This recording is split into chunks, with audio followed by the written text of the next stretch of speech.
I want to see other nations. I want to see other nations' point of view. I have featured in quite a few, several videos in Somali. Look, friends. Yes, the title says all, and it says in a birth mother in all culture Somali community. A birth mother. This is my personal experience. And I'm not going to go into details, but the main point I would like to make is a birth mother have the right, abandons you, never looks back, and periodically she might come and say hello, visit you maybe once or twice, and just disappear, and just comes back in your life in your adulthood, and expected to be treated like a mother who raised you. That's the one thing I can't understand. And that's why I'm speaking in English today. I would like to see what others think and my personal experience. I'm an abandoned child. I never saw my mother, my birth parents, my mother or my father in my life. Just in my adulthood, I've seen it here and there. My father, I think once he left the country, went abroad, remarried, had other children. So did my mother. She also remarried her. She just left and came back when I was, I think, around the age of 11. She tried to take me with her. Unfortunately, the family I was with wouldn't allow her. But for me, it might have saved me some of the abuse I've encountered. But that didn't stop. Many things have happened to me at that age. I think I was around at the age of 11. I don't think she meant to take me with her. She didn't put a lot of effort. She didn't went to speak to my other members and family members to say that my own child is being refused to give it to me back, but it didn't happen. My mother, she's not my mother, but she's my birth mother. I cannot deny that. I can't say she's my mother, because mother is a mother who raised you, who looked after you, who protected you, looks after your health, education, in any shape or form. You don't just give birth and put it down and just go. I can't understand how can a mother do that. And what other things that I can't understand is she just have no responsibility whatsoever. She just comes back and just expects you to call her mother and treat her like a mother and don't question her. You have no rights. Somali children have no rights whatsoever. In our community, in our culture, Somali culture, you're not expected to question why your parents left you. You're not expected to complain. You're not expected to say anything. So just, if you do, the mother just acts like she's the victim. She's not the victim. I'm the victim. I don't understand how a whole country, a whole community, a whole culture allows this to happen. I said no. I can't accept that. I reject it. Even though I tried to be friendly with her, I have questioned her when I had lucky enough to see my birth parents sitting next to each other in my 20s. It's very sad. I had sad childhood. I have to say, my heart is broken. I don't need mother now, but I would love to have a mom. I would love to have a relationship, but she has to explain to me why she left me. She was health, she was not mental, she wasn't mentally ill, she wasn't physical ill, she was not disabled. She survived, she went here and there to survive. And to make it the matter worse, she remarried and had another child while I was suffering. I was encountered the worst abuse a child can encounter. You name it, I went through. Physical abuse, mental abuse, emotional abuse, you name it. I went through all. And no one is sorry, no one is held accountable. No one in my family ever have said to me, sorry, what happened to you? Never. How can it happen that? I'm sorry, my Facebook friends, I have to speak in English. So I like to see what other people might have to say. This is wrong. We have to say this is wrong. We have to stand shoulder to shoulder and say this is not acceptable. You can't leave your child and then just pretend that nothing have ever happened. And then if you reject, the whole community just is against you. Everyone is blaming you. They call you from here and there, and sometimes you speak to people you never heard before. Yeah, I'm your cousin. Yeah, I'm your uncle. Oh, I'm your this, I'm your that. We have heard that you're not speaking to your mom. Remember, she's your mom. She carried you 9 months. That's all they have to say. She carried you 9 months. Who cares 9 months? That's the human survival. You have to carry your child 6 months, 9 months. That's the new human nature. You have to carry your child. Otherwise, where else the child will be grow? It has to grow in your womb. There's no excuse. And then you grow up in fear. Everything is in fear.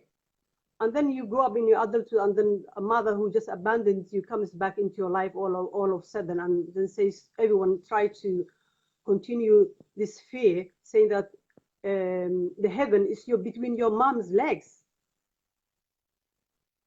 I can't understand. Someone even tried to scare me. One of my cousins, who has close contact with my birth mother, he phones me and says, oh, by the way, remember, if you don't make up with your mom, or maybe don't satisfy her and hold her legs, you have to bend and hold your mother's legs. Your own children will turn against you. How can it happen that? How do they know? How can they predict in the future? My own children, if I have a good relationship, a mother who abandons me, my own children will turn against me, physically attack me. That's the word they use. She will throw things at you. This is wrong. I was so upset. I called my another cousin. I said, I don't want this man to phone me ever. Is he magician? How can he just predict the future? He's not prophet. He says your own children will turn against you. We have to say no. This is cruel culture. Everyone has bad culture and cruel culture practice, but we have to say no, the one that's wrong. This abuse cannot continue on. You left me. I've gone through so much in my life. It's just sad childhood. How can you just try to? I can't. It's just I just lost words. No one ever in my life, no matter if they are my relatives, if my part of family, no one has ever said to me, I'm sorry what you have gone through. We are very sorry.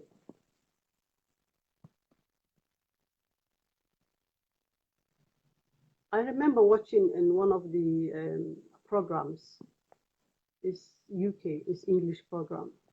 This is all about lost family, children who've been abandoned, who's been raised by another family. Some of them have gone through a very bad experience, had a sad childhood. Some of them have good childhood.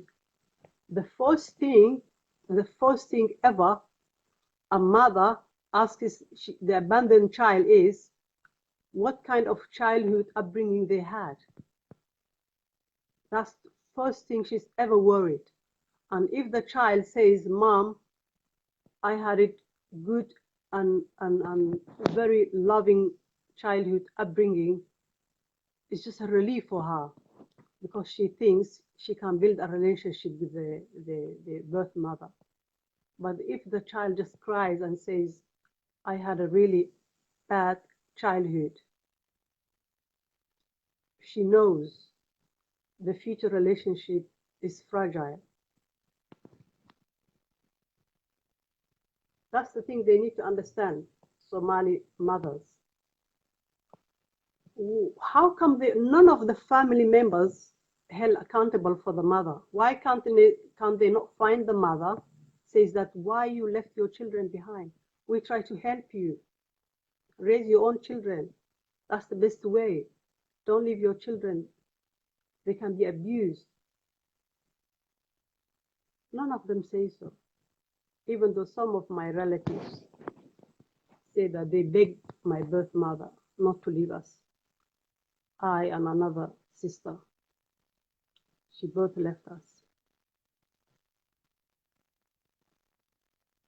Yes, I understand your English, Lucky Ahmed. Your English is very good. My mom. Your mom abandoned you as well. You need to speak out. That's the only way, Lucky. I'm really sorry. I'm so sorry. I know how you feel. It's just, I just have flashback. It's just sad, very sad. No one cares you. You are prone to abuse. Everyone tries to abuse you. Once they realize you don't belong to that family, everyone tries to take advantage of you. Uncle sitting in the room and says, oh, I need a tea, and says, take this tea, bring to your uncle. Uncle can abuse you. Cousins can abuse you. I've been told by some of my family that the birth mother left me when I was 1.5 years. How can you live 1.5 years as a child? This is 18 months. How can you put down 18 months old baby and walk out? How can you have that heart and never look back? Up to the age of 6, I think, I was here and there. Around the age 6 or 7, I'm not sure, because I remember I didn't lose my front teeth all. Some of them came out. That's when my father took me to his sister. And that house, it was the worst abuse a child can encounter. I was molested. I was beaten up regularly. I have a laceration on my head. Until the age of 14, I said to myself, I have to leave this house. I can't stay anymore. I have to leave this house. That's when I left. All my life, I was in just survival mode. I was just looking over my shoulders, how to survive. Isn't that sad? And you cannot question your own birth mother. My father was better than my mother, my birth mother. I don't know why I keep saying mother. She's not my mom. My father, he also abandoned me, but at least he took me to his sister and financially tried to support me. And he came into my life in my 20s. We had a good relationship, I have to say. I asked him, my mother, my both parents, We're sitting next to each other. I say to myself, this moment I cannot lose. I have to ask them why they left me. I was lucky enough to ask them. I had the courage to ask. I asked, but my other sister, she's still speechless, I think. She never asked anyone what happened to her and why they left her. So my other sister also, who was abandoned herself, we were four of us sitting in a room. I asked them why they left us. So the answers we got it at the time was, my father, my birth mother, she didn't even care. The way she was sitting was just horrible, that she didn't care. My father became a bit emotional. But my birth mother, I could tell her, she was just sitting relaxed, thinking, looking here and they're thinking, how can she ask me this question? I said, why you left us? And then she said, well, then she turned to look at my father, said, well, you refused to support me. And that was it. Where else would I take them, she said. In a nomad area, where they look after the herds, because she had a family there. Did I care where she took me?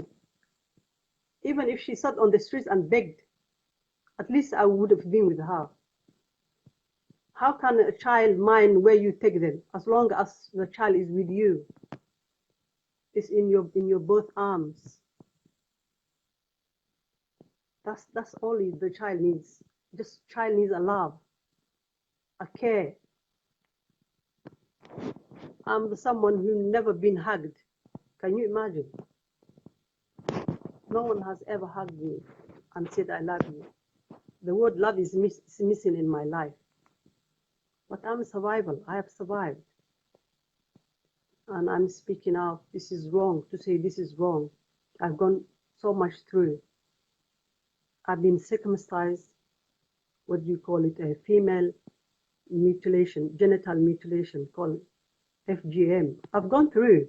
And that's the worst bit. If you don't have a parent to look after you, you're just being circumcised and just thrown in a bed.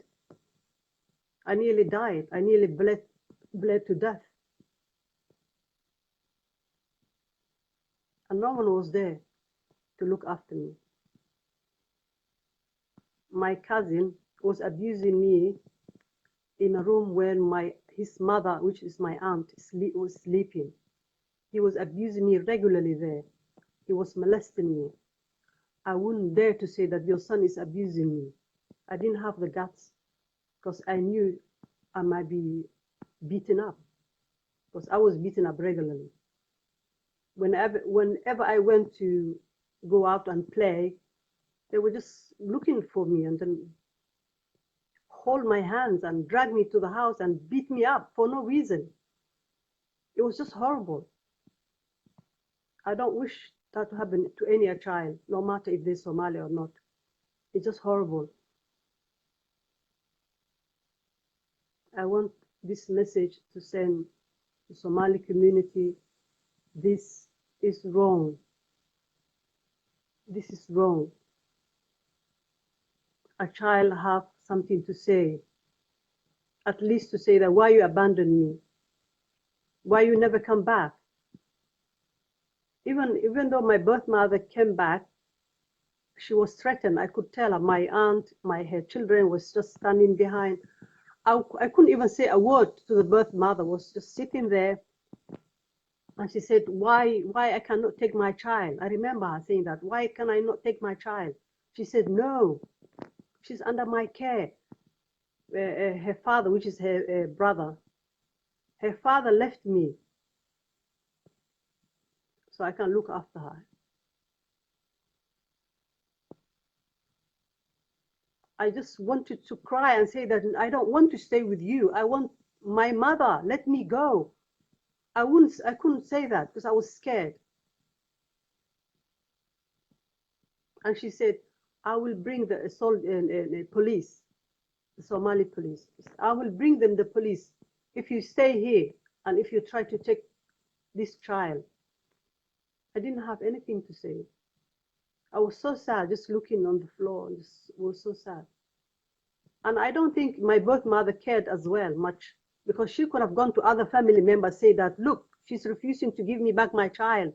Well, I was wrong to leave her for, for, for some reason, but now I'm here. She didn't bother. She just went. I could see her walking. I want just to scream, say, come back, don't leave me again. But at the time, it didn't matter to me much, because most of the abuse I already endured.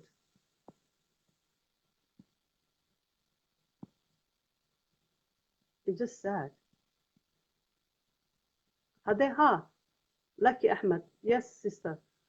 If yes, my foster family, if they treated me well, I wouldn't say a word today. If only my aunt, if she protected me from her son, if she stopped using me physically, I would be the luckiest girl in the world. I would, I swear. But that didn't happen. I remember one time, my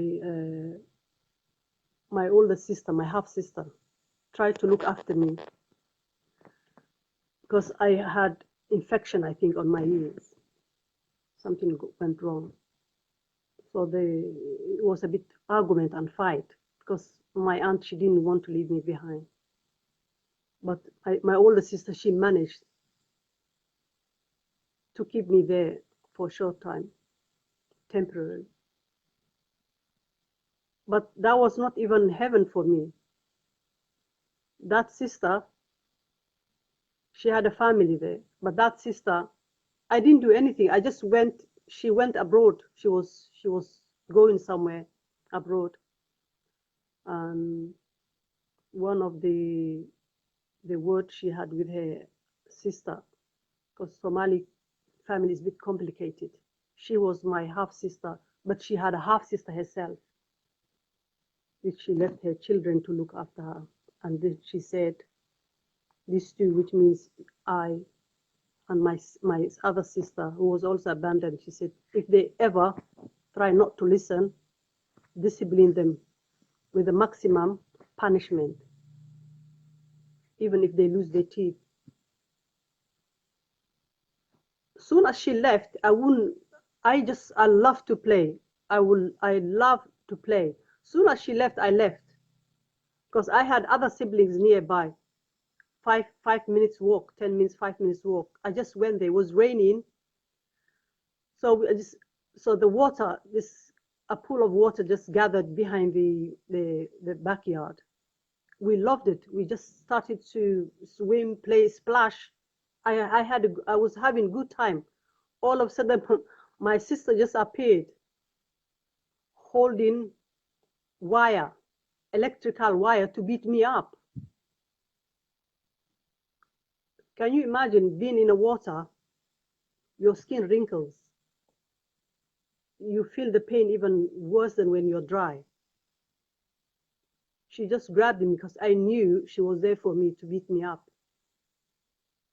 She just grabbed me and then whacked me with this electrical wire. And no one came to help me. They had to stop. Don't do that. I think I was about 8 years old. She beat me up so badly. Until I cried, I said, are you not? Until I cried so badly, I said, are you not my sister? Are you not my sister? My father's daughter? Can you imagine? The pain made me speak. It was so bad. And then afterwards, my aunt took me back, and then the abuse continued. It's just violence. You grow up in a violence, just beatings, nothing else. No one speaks to you, no one gives you advice, no one. So this not being able to speak led me to another abuse in my adulthood. Yes, I was abused even further. I would never dare to say, this is what's happening to me. It's just so sad. This is wrong. How can you leave your child under the age of 10? They need you. Under the age of 5 is the most critical upbringing, most vulnerable. You cannot even go toilet and wash yourself. You need someone to be there for you, your family. There's no kindness, nothing, nothing, nothing. So I'm speaking to other victims, Somali victims. You have to speak out. Say no to abuse. We have to leave this barbaric culture. We have unkindness, cruel. It's a cruel culture. We have to leave it behind. This cannot continue. I'm grown woman now. I don't need mom. But whatever happened to me in my childhood, I still cry to this day if I remember. It's just flashbacks. Something just brings up. Even now, I don't rely on anyone on this world. Still, I'm in the survival mode. I never rely on anyone in my life. No. I never called anyone in my family or relatives, said I need help. No. Only this one nice girl, she has a family. She's my relative. Sometimes I take my children to her. She's always welcomed me. She's so nice. But my sisters, my brothers, I don't rely on them. Some of my brothers molested me as well, sexually abused me, but I was old enough to wake up and protect myself. Everyone is trying to take advantage of you. No one is there for you. It's just horrible. This is my short video. I would like to tell you more. I would like to share you my other stories. Hopefully next time I will share with you this horrible barbaric circumcision as well, called FGM. It's just horrible practice, horrible practice. So I hope in the future I will meet someone who's so kind that just says nice things to me ever. I cannot. Even the argument, I don't like even argument because just I don't want to be sad. There's lovely Somali people out there. I don't want to cry. I just feel a bit emotional now. I don't want to cry. Just those who are not kind in the Somali community, just be kind. There's so many bruised and battered Somali children. Even if they are old enough, they just carry these scars, abuse scars. Somali people, they need to say I love you to their children. You don't have to say in words. Show them love. Look after them. Don't just abuse them. It is horrible. Children are the future of the country. If you abuse them, sexual abuse them, physical abuse them, they're mentally scarred. They're mentally scarred. How can they look after a country if you constantly just beating up? Even the mothers beat up their children. It's just violence. This has to stop. This has to stop. How can the whole community, whole family, sometimes once she knows you are abroad, she just phones you and says, I need money. And if you say that I'm sad, you abandoned me, she said, well, now you look healthy, you speaking. Okay, this is my number, send money. We need money quickly. She won't even allow you to talk. So it's you have to say no. We have to say no. I just don't want to speak Somalian because I want to know what